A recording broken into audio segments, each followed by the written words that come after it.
સુરતના અડાજણ વિસ્તારમાંથી દેવી પૂજક યુવાનનું અપહરણ કરી જઈ હત્યા કરનાર હત્યારાઓની અડાજણ પોલીસે ઝડપી પાડ્યા છે।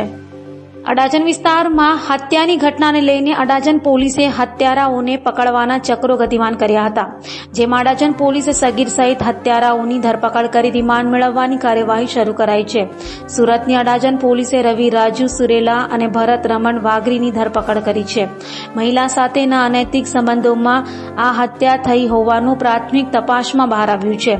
કૌટુંબિક મહિલા સાથે મૃતકને અનૈતિક સંબંધો હતા અને ત્યારબાદ સમાધાન માટે વાટાઘાટો ચાલતી હતી અને આ અત્યારનો બનાવ બન્યાની વિગત હાલ સામે આવી છે।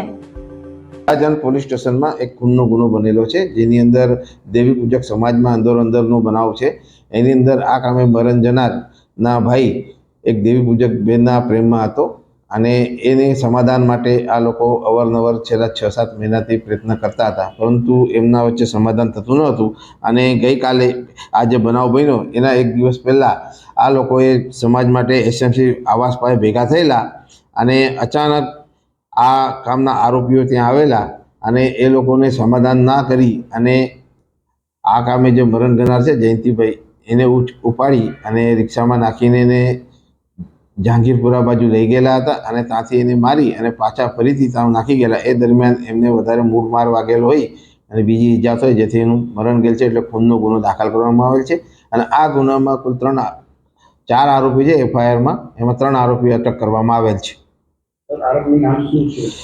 આરોપીઓમાં અલગ અલગ આરોપી છે। એમાં એક રાજુભાઈ છે, જે રાજુભાઈનો છોકરો છે, રવિભાઈ રાજુભાઈ, ભુરિયાભાઈ રાજુભાઈ અને રાહુલ, જેના પૂરા નામની ખબર નથી, એવા 4 આરોપી છે। એમને અત્યારે એમાંથી 3 આરોપી અટક કરવામાં આવેલ છે।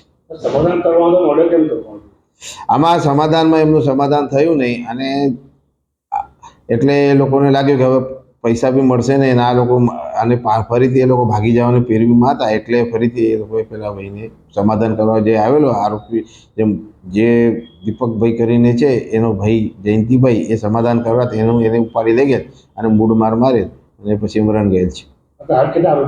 હાલ 3 આરોપી પકડવામાં આવે છે।